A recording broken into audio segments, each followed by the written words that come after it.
जय श्री कृष्ण। आपका मेरे चैनल में स्वागत है। आज हम बात करेंगे चैतन्य महाप्रभु की जन्म जयंती के बारे में, जो हिंदू धर्म में एक प्रमुख देवता के रूप में माने जाते हैं, जिन्हें गौड़ीय वैष्णवों और विभिन्न ग्रंथों द्वारा राधा रानी और भगवान श्री कृष्ण का संयुक्त अवतार माने जाते हैं। चैतन्य महाप्रभु की जन्म जयंती 14 मार्च 2025 यानी कि शुक्रवार के दिन मनाई जाएगी। उनका जन्म फाल्गुन महीने के शुक्ल पक्ष की पूर्णिमा तिथि को हुआ था। इसलिए चैतन्य महाप्रभु का जन्मोत्सव होली के दिन मनाया जाता है।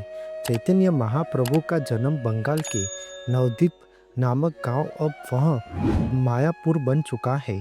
वह संवत 1407 में फाल्गुन पूर्णिमा के होलिका दहन के दिन हुआ था। बंगाल की वैष्णव परंपरा में चैतन्य महाप्रभु को श्री कृष्ण का अवतार माना गया है। चैतन्य महाप्रभु के अनुयायी उनके पिघले हुए सोने जैसे रंग के कारण कभी कभी गौरांग या गोरा भी कहा जाता है। इनके जन्मदिन को गौर पूर्णिमा के रूप में मनाया जाता है। चैतन्य महाप्रभु को निमाई भी कहा जाता है, क्योंकि उनका जन्म नीम के पेड़ के नीचे हुआ था। चैतन्य महाप्रभु ने फाल्गुन पूर्णिमा के दिन में श्री जगन्नाथ मिश्र और सची देवी के घर 9वीं संतान के रूप में जन्म लिया था। आमतौर पर 9 महीने में माँ के गर्भ में रहने के बाद शिशु का जन्म होता है, लेकिन चैतन्य महाप्रभु का जन्म चमत्कारी और रहस्यमयी माना जाता है, क्योंकि चैतन्य महाप्रभु अपनी माँ के गर्भ में 13 महीने रहने के बाद जन्मे थे। तब इनका नाम विश्वम्भर रखा गया था। चैतन्य महाप्रभु के माता पिता को पहले 8 बार पुत्रियों ने जन्म लिया था, लेकिन जन्म लेते ही इनकी मृत्यु हो गई थी। इसके बाद जब चैतन्य महाप्रभु का जन्म हुआ तो इनकी कुंडली देखकर ही ज्योतिषी ने भविष्यवाणी की थी कि यह बालक एक महापुरुष बनेगा। उसकी सदैव कृष्ण भक्ति में इसकी रुचि रहेगी। चैतन्य महाप्रभु की 2 पत्नियां थीं, जिनका नाम लक्ष्मी प्रिया और विष्णु प्रिया था। पहली पत्नी लक्ष्मी प्रिया का सर्पदंश के कारण मृत्यु होने पर इन्हें वंश को आगे बढ़ाने के लिए दूसरा विवाह विष्णु प्रिया से किया था, लेकिन उनका मन संसार में विरक्त हो चुका था। चैतन्य महाप्रभु किशोर अवस्था में आए तो उन्होंने श्री कृष्ण को ही अपना सब कुछ मान लिया और 24 साल की उम्र में परिवार को छोड़कर सन्यासी बन गए थे। तब उनके सन्यासी गुरु का नाम स्वामी केशव भारती था। उन्होंने भगवान कृष्ण के संदेश का प्रचार किया। चैतन्य महाप्रभु ने उनके गुरु स्वामी ईश्वरपुरी से कृष्ण मंत्र का स्वीकार किया और हरे कृष्ण कृष्ण कृष्ण हरे हरे का नाम लेते हुए चैतन्य महाप्रभु श्री कृष्ण के प्रेम में मग्न होकर लीलाएं और नृत्य करते थे। श्री कृष्ण के प्रति चैतन्य महाप्रभु की भक्ति प्रेम भाव देखकर उनके अनेक शिष्य बन गए। चैतन्य प्रभु ने ही वैष्णव के गौड़ीय संप्रदाय की आधारशिला रखी थी। मानव जाति को एक सूत्र में पिरोने के लिए चैतन्य महाप्रभु ने हरि नाम संकीर्तन आंदोलन की भी शुरुआत की थी।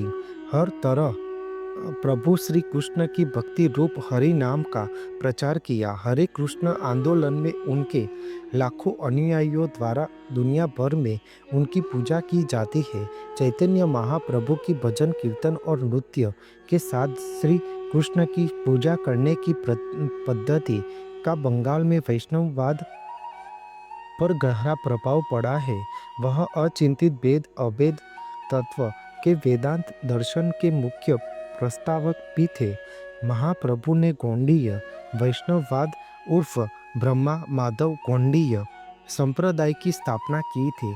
उन्होंने भक्ति योग की व्याख्या की और हरे कृष्ण महामंत्र के जाप को लोकप्रिय बनाया, लोगों को भक्ति मार्ग में परिवर्तन करवाया। उन्होंने शिष्याष्टकम यानी कि 8 भक्ति प्रार्थनाएं की रचना की थी।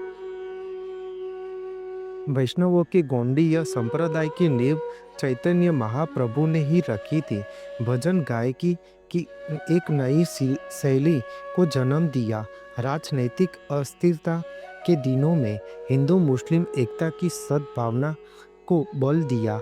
जाति पांत ऊंच नीच की भावना को दूर करने की शिक्षा दी थी तथा विलुप्त वृंदावन को फिर से बसाया और अपने जीवन का अंतिम भाग वही व्यतीत किया।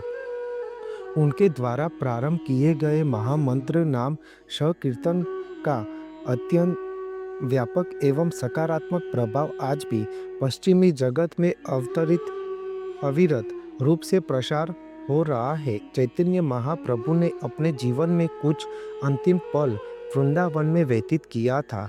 उनकी मृत्यु 48 साल की उम्र में ओडिशा राज्य में हुआ था। चैतन्य महाप्रभु की इस साल 151वीं जन्म जयंती मनाई जाएगी।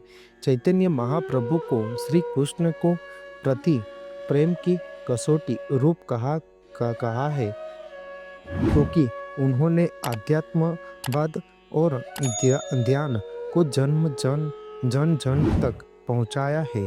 कीर्तन के माध्यम से भक्ति की परिवर्तनकारी शक्ति से अपने व्यक्तिगत अनुभव को याद किया है। बोलो चैतन्य महाप्रभु की जय। राधे राधे। आपको मेरी यह माहिती अच्छी लगी हो तो मेरी चैनल को लाइक शेयर कमेंट सब्सक्राइब करें और बेल आइकॉन को दबाना ना भूलें। जय स्वामीनारायण।